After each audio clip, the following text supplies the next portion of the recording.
Hola, ¿qué tal? Buen día.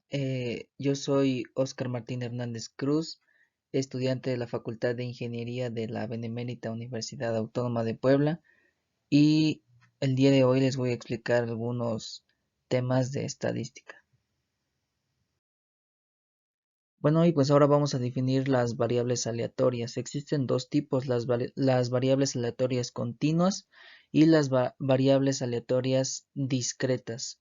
Las primeras, me refiero a las continuas, son aquellas que presentan un número incontable de valores. Por ejemplo, el peso de las vacas en una granja. Cada vaca va a tener un peso distinto, por lo cual nunca terminaríamos de enumerar todos los valores posibles. Es muy difícil.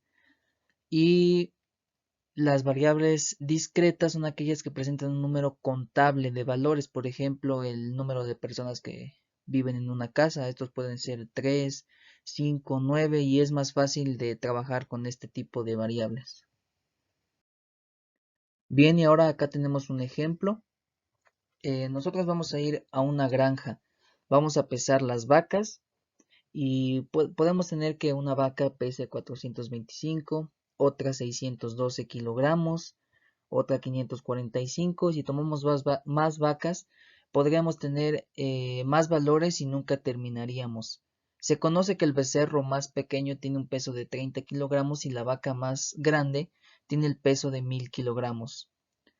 Y así tendríamos un número incontable de valores para el rango de esta variable. El rango de esta variable puede ser cualquier valor dentro del intervalo que va desde 30 hasta 1000 kilogramos. Este es nuestro intervalo y por ello es que se trata de una variable continua porque no tenemos un peso en específico para cada vaca, más bien tenemos varios valores incontables. Ahora pasamos a la definición de las distribuciones de probabilidad. Es aquella que permite establecer toda la gama de resultados probables de ocurrir en un experimento determinado, es decir, describe la probabilidad de que un evento se realice en el futuro. La distribución de probabilidad es una herramienta fundamental para la prospectiva, puesto que con ella es posible diseñar un escenario de acontecimientos futuros considerando las tendencias actuales de diversos fenómenos. Ahora pasamos a las funciones de densidad de probabilidad.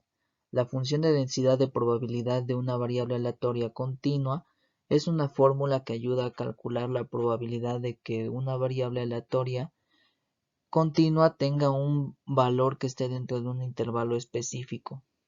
La fórmula es esta, es una integral definida de a b de nuestra función diferencial de x, donde a es menor o igual que b. Bien, ahora con este ejemplo podemos entender un poco más la función de densidad y dice la probabilidad de que x asuma un valor en el intervalo a, b es el área sobre este intervalo y bajo la gráfica de la función de densidad. Lo podemos apreciar mejor en esta gráfica. Esta línea azul es nuestra función, a y b son nuestros intervalos y pues obviamente la probabilidad de que x tome algún valor dentro de estos intervalos es el área bajo la curva de la función y entre el eje x, por eso la fórmula viene con una integral. Bien, ahora acá tenemos un ejemplo y dice a partir de la función de densidad de probabilidad f de x, calcular cuál es la probabilidad de obtener un valor entre 1 y 3. Bien, ahora la solución, pues nuestra probabilidad es esta y debemos calcular el área bajo la curva de densidad entre 1 y 3. Acá se aprecia en la gráfica. Estos son nuestros límites de la integral 1 y 3. Entonces esta es el área bajo la curva que debemos calcular. Bien, y ahora vamos a sustituir valores en la fórmula que vimos anteriormente. Nos queda la integral definida de 1 a 3 f de x diferencial de x. Sustituimos nuestra función y es 0.25 diferencial de x. Integrando nos queda 0.25x y ahora solo debemos aplicar el teorema fundamental del cálculo para la integral definida. sustituimos x con el límite superior y lo restamos sustituyendo x en el límite inferior. Nos queda 0.75 menos 0.25 y esto es igual a 0.5. Entonces la probabilidad será de 0.5 o mejor dicho del 50%. Pasamos a los valores esperados y dice la media o valor esperado es un promedio ponderado de los valores que asume la variable aleatoria cuando los pesos son las probabilidades. Es una medida de tendencia central. Cuando trabajamos con una variable aleatoria discreta, la media se calcula mediante la siguiente fórmula. Como verás, la media de una variable aleatoria discreta se encuentra al multiplicar cada posible valor de x por su propia probabilidad y luego sumar todos los productos. Ahora acá tenemos un ejemplo y dice, sea x el número de clientes que visitan una tienda por día, calcular el valor esperado de x a partir de su función de probabilidad. Para esto aplicaremos la fórmula que vimos anteriormente y solo vamos a sustituir valores. X1 por f de x sub 1 más x sub 2 por f de x sub 2 y así sucesivamente. Todo esto nos da igual a 0.60 y entonces la media o el valor esperado es de 0.60.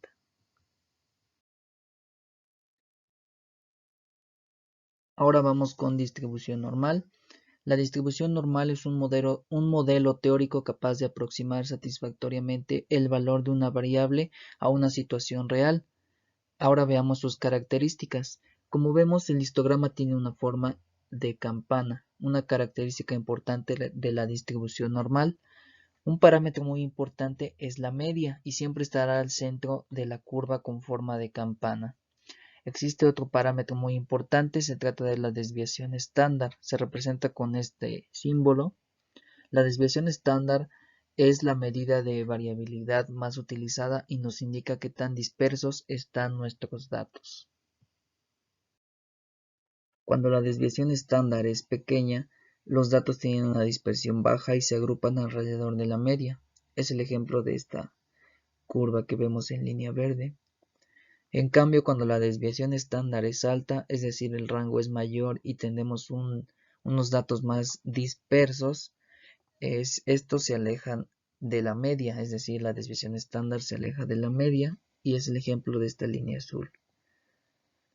Otras características de la distribución normal es que toma en cuenta la mediana y la desviación estándar, el área bajo la curva es igual a 1, es simétrica respecto al centro, 50% de los valores son mayores que la media y 50 son menores, la media es igual a la mediana y a la moda y tiene una asíntota en el eje X. La distribución normal estándar es aquella distribución normal que tiene la media igual a 0 y una desviación estándar igual a 1. Vemos la función de densidad normal estandarizada que trabaja con la variable estandarizada z en el eje horizontal. Bien, ahora acá tenemos un ejemplo y dice si se desea encontrar la probabilidad de que la variable estandarizada z tome un valor entre 0 y 1.5, hay que encontrar el área bajo la curva entre z igual a 0 y z igual a 1.5. Este es el área y dice para calcular el valor de esta área se utiliza la tabla z y se busca el valor de 1.5. Debemos de fijarnos en esta tabla y como vemos el valor del área bajo la curva es de 0.4332 y esa sería la probabilidad de que la variable estandarizada tome un valor comprendido entre 0 y 1.5. Tenemos esta pregunta, dice, ¿y si mi distribución normal no está estandarizada? En la mayoría de los problemas cuando se analizan diferentes variables, la distribución normal no tiene la forma estandarizada. Es decir, la media no es 0 y la desviación estándar no es 1. En estos casos se convierten los valores de la variable x a z, es decir, se estandarizan los valores de la variable x. La fórmula de la variable estandarizada z, la cual indica cuántas desviaciones estándar se aleja del valor x de la media, es la siguiente. Es esta fórmula. Y luego con los valores de z se utiliza la tabla y se calculan las áreas bajo la curva. Por ejemplo, si tenemos una variable aleatoria continua con una distribución normal no estandarizada con media igual a 10 y desviación estándar igual a 1, el problema pide calcular la probabilidad de que la variable x tome un valor entre 10 y 11.5. Hay que estandarizar los valores de la variable x aplicando la fórmula que vimos anteriormente. Entonces solo sustituimos valores.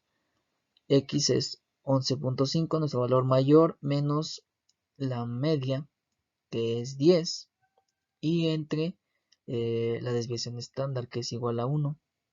Todo esto es igual a 1.5, el cual sería la probabilidad. Ahora acá tenemos el ejemplo de las distribuciones normales estandarizadas y no estandarizadas. La distribución esta no está estandarizada porque la media es 10. Esta gráfica pues acá sí está estandarizada porque nuestra media es 0. La distribución exponencial suele referirse a la cantidad de tiempo que transcurre hasta que se produce algún evento específico. Por ejemplo, la cantidad de tiempo hasta que se produzca un terremoto tiene una distribución exponencial. Otros ejemplos son la duración en minutos de las llamadas telefónicas de larga distancia y la cantidad de tiempo en meses que dura la batería de un automóvil. La función de densidad de probabilidad viene dada por la siguiente fórmula. Función de distribución acumulada es la siguiente fórmula. También las fórmulas de esperanza y de varianza son importantes porque las debemos calcular. Nos pasamos a la covarianza. El índice de covarianza es el sumatorio de productos cruzados de las variables dividido por el número de datos. Esta es la fórmula y ahora vamos a ver sus características. El índice de covarianza toma el valor 0 si no hay covariación entre las variables. Un valor positivo si hay covariación directa será más grande cuanto mayor sea la intensidad de la covariación directa. Un valor negativo si hay covariación inversa será más pequeño cuanto mayor sea la intensidad de la covariación inversa. El índice de covarianza no tiene máximo ni tampoco mínimo. El índice de covarianza mide la covariación en la escala original de las variables y es sensible a la variabilidad, por tanto no debe ser utilizada para hacer comparaciones cuando las escalas de las variables comparadas o la variación son diferentes. Coeficiente de correlación de Pearson. El coeficiente de correlación de Pearson es una medida de la correspondencia o relación lineal entre dos variables cuantitativas aleatorias. En palabras más simples se puede definir como un índice utilizado para medir el grado de relación que tienen dos variables, ambas cuantitativas. Teniendo dos variables, la correlación facilita que se hagan estimaciones del valor de una de ellas, con conocimiento del valor de la otra variable. Este coeficiente es una medida que indica la situación relativa de los sucesos respecto a las dos variables, es decir, que representa la expresión numérica que indica el grado de correspondencia o relación. Para el cálculo se requiere establecer la variación contigua de las dos variables, comparar los distintos casos entre sí. Para ello se hace uso del coeficiente de la correlación de Pearson. Definido la covarianza que se da entre las dos variables, se calcula con la siguiente expresión. Bien, ahí tenemos la fórmula que debemos aplicar. Y ahora vamos con su interpretación. Cuando es menor a 0 se dice que las variables se correlacionan en un sentido inverso. A altos valores en una de las variables le suele corresponder valores bajos en la otra variable y viceversa. Cuando el valor esté más próximo a -1, dicho coeficiente de correlación más evidente será la covariación externa. Si R es igual a -1, se habla de correlación negativa perfecta, la cual supone una determinación absoluta entre ambas variables. En sentido directo coexiste una correlación perfecta dependiente negativa. Cuando es mayor a cero se dice que ambas variables se correlacionan en sentido directo. Cuanto más próximo a 1 se encuentre el coeficiente de correlación, más evidente será la covariación. Si R es igual a 1 se habla de correlación positiva perfecta. Cuando es igual a 0 se dice que las variables están incorrectamente relacionadas. Y pues para concluir se puede decir que se ve más difícil de lo que resulta ser, pero pues en la actualidad existen múltiples programas que facilitan esta labor de cálculo e interpretación del coeficiente de Pearson. Regresión lineal simple. El objetivo de un modelo de regresión es tratar de explicar la relación que existe entre una variable dependiente y un conjunto de variables independientes por medio de una ecuación lineal. Y es igual a más bx, y es igual a la variable independiente, a es igual a la ordenada en el eje y, b es igual a la pendiente de la recta de regresión y x la otra variable independiente. Para obtener los valores de la ordenada y de la pendiente necesitamos estas ecuaciones, donde x es igual a los valores conocidos de la variable independiente, y es igual a los valores conocidos de la variable dependiente. Esta x es igual al promedio del valor de las x. Esto es igual al promedio del valor de las y. Y n es el número de datos puntuales u observaciones.